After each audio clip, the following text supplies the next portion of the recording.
ஒரு 15 நாளைக்கு முன்னாடி பாத்தீங்கன்னா தம்பி வந்து ஒரு 5 கிலோ பிரியாணி போட்டு இருந்தாருன்னு சொன்னா அன்னைக்கே இவருக்கு ட்ரைனிங் முடிச்சிட்டோம். இருந்தாலும் இன்னொரு 15 நாள் வந்து நான் இருந்து எல்லாத்தையும் பார்த்துட்டு போறேன்னாரு. இப்ப நான் சொல்லி கொடுத்தது எல்லாத்தையும் வந்து மறக்காம நீ அப்படியே ஞாபகம் வச்சுக்கணும்.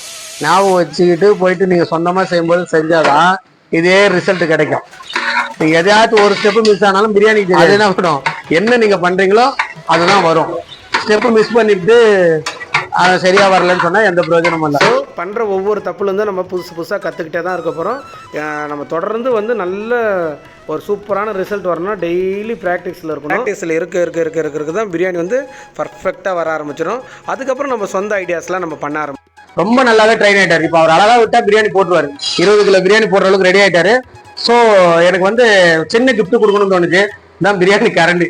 இதுதான் ஒரு கிஃப்ட். எப்பவுமே காலத்துக்கு அவர் செய்யும் போதெல்லாம் நினைச்சு பார்ப்பாரு. எப்படியும் ஒரு 5 வருஷமாச்சும் வரும் இந்த கரண்டி. தேங்க்யூ.